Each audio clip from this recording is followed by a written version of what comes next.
Today is National Voter Registration Day. Ohio Secretary of State Frank LaRose joining me on the Scott Sands Show. Great to have you back on. I mean, you're on like every week with me now. I'll get you in office here.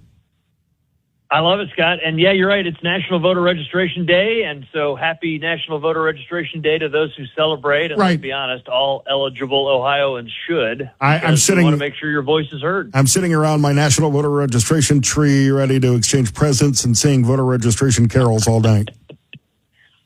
This is our excuse, though, to remind people that the deadline comes up in just a couple weeks. October 7th is the deadline. Here's a pro tip.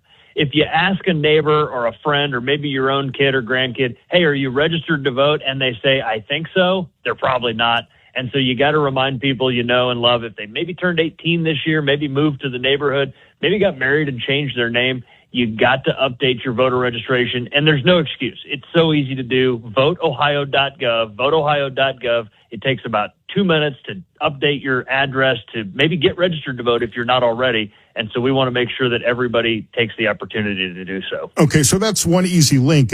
Some of us are being inundated with other links, Snapchat, Instagram, TikTok, Twitter, all sharing links. There's nationalvoterregistrationday.org is a website.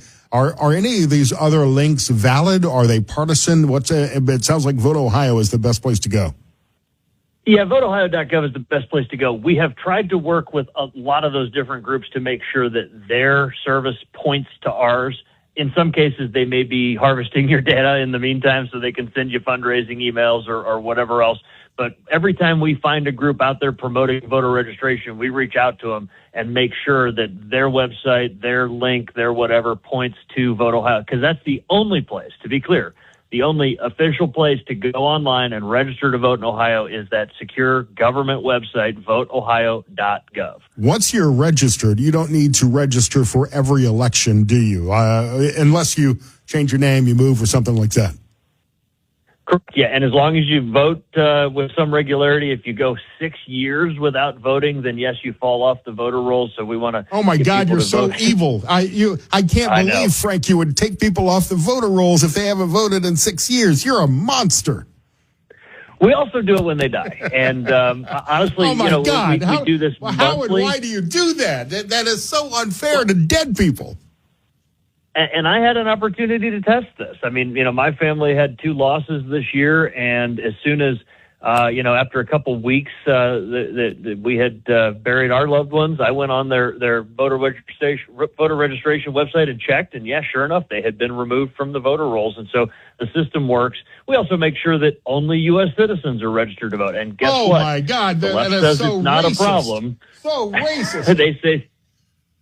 Yeah, you know what? If you're not an American citizen, you can't vote in American elections. We found and removed nearly 600 non-citizens from the Ohio voter rolls this year. Good news is 600 out of 8 million is a small number, but we actively do that, and we make sure that if you violate the election laws in Ohio, you pay the consequence for doing so. I cannot believe, Frank LaRose, that the state of Ohio is disenfranchising non-American dead people. We're doing that. We will disenfranchise dead people, and we will disenfranchise non-citizens. Absolutely. VoteOhio.gov, again, to register to vote. What do you need to register on that site? State ID or driver's license. You're going to need to use the number off of your state ID or driver's license, so you want to have that with you. And if you like the old school paper format, if you want to use the dead tree method, you can go to any library, DMV, certainly your county board of elections. A lot of human services agencies have them, that kind of thing, and you can fill out the paper there too. But it can all be done online. I mean, I'm old enough to remember when you had to go and register to vote, or you could do it when you got a driver's license. We make it easy. And again, when anybody says that we're trying to suppress the vote, they're clearly not paying attention. It's easier to vote in Ohio than most other states, and it's easy to register at voteohio.gov. Do we do motor voter here in Ohio? I honestly don't know. And not to drag us into an entirely different tangent, but as motorists in places like Springfield, who may be here legally but are not citizens, are given driver's licenses, does that cause problems for the voter rolls? No, it actually is a good help. And here's why. When you get a driver's license or a state ID, you have to firmly establish with the Ohio BMV what your status is. And most of us don't remember this because it was probably our parents that took us to the driver's license office when we were 16 years old. You got to bring a birth certificate the first time you establish your identification with the state.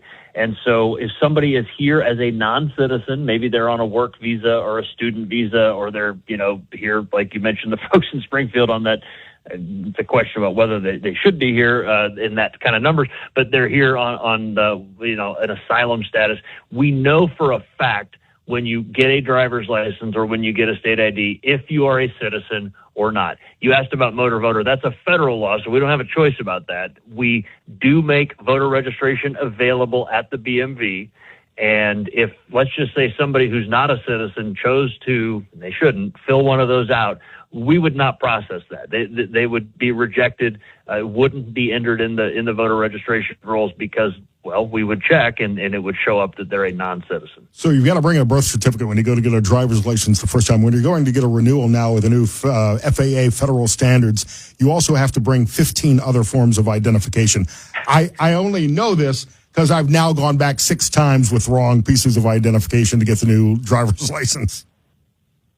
Pretty thorough process. And again, one thing we know for a fact, when you have a state ID or a driver's license, we know whether you're a citizen or not. And so that helps us keep the voter rolls clean. I can tell you what doesn't help us is the federal government. The U.S. Department of Homeland Security has been a complete pain in the neck when it comes to us checking their database for citizenship data. I'm actually considering taking legal action against the Secretary of Homeland Security for this. They have not been helpful whatsoever, but we do use our state resources to check that citizenship data. National Voter Registration Day, voteohio.gov is where you need to go to register to vote, or if you've got kids, grandkids who haven't registered yet. Again, the deadline is coming up in a couple of weeks, and the first opportunity to vote is just, we're 49, 50, 48 days away from the election, so the first chance to vote is coming up soon, too. 48 days, 15 hours, and 44 minutes, but who's counting? And by the way, the overseas and military voting begins this Friday.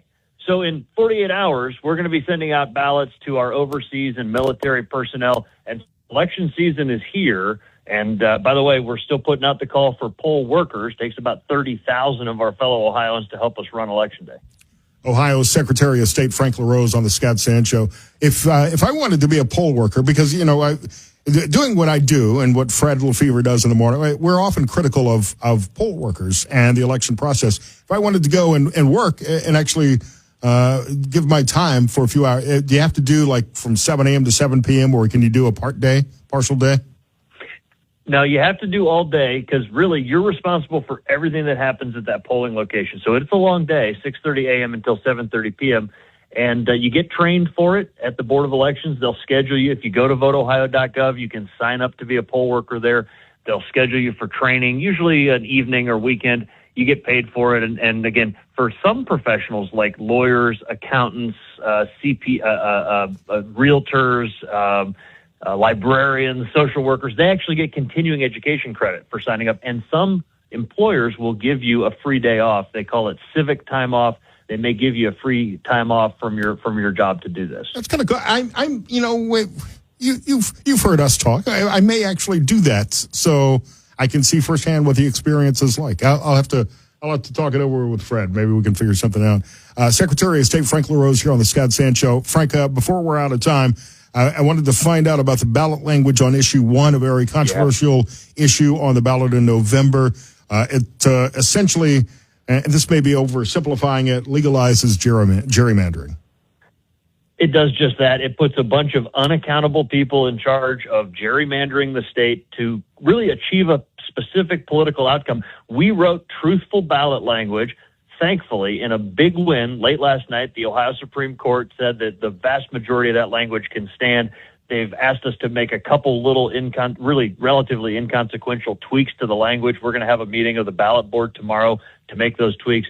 But 98% of what we wrote is going to be on the ballot. And it's very clear to voters that this is expensive, it's cumbersome, and it does require this 15-member so-called citizen commission to gerrymander the state to try to create specific political outcomes. And that's a problem, and I've got some big concerns about it. Now, again, we're talking to Frank LaRose in his capacity as Secretary of State, so I'm not going to drag you into a political conversation about this, but we've got another census coming up in 5-6 years that will begin, and long term. I mean, it's an important question that I think needs to be on the census about whether or not you're an actual citizen, because right now, as this was vetoed in Congress, it's a head count, and it doesn't matter if you're a citizen or not, and congressional districts, population districts are being determined based on people who are not in this country legally, and that's a whole other problem. So think about what that does. It really it benefits, it incentivizes these so-called sanctuary cities that have welcomed all of these non-citizens to come into their city. This was actually on the floor of the U.S. Senate earlier this year, and Sherrod Brown from Ohio voted no. The simple question was, should the census count citizens? Sherrod Brown voted no, and I think that's an indication that really, to them, this is about political power, not about getting an accurate count of the Americans that live in these jurisdictions, which is what the census has always existed to do. Somehow, suddenly, Springfield and Findlay are much larger congressional districts in both the State House and Congress. So, yeah, there is a direct correlation there. Ohio Secretary of State Frank LaRose on the Scott Sand Show. Again, register to vote today, National Voter Registration Day, voteohio.gov. Frank, thanks for your time, man. Thank you, Scott. Talk to you soon.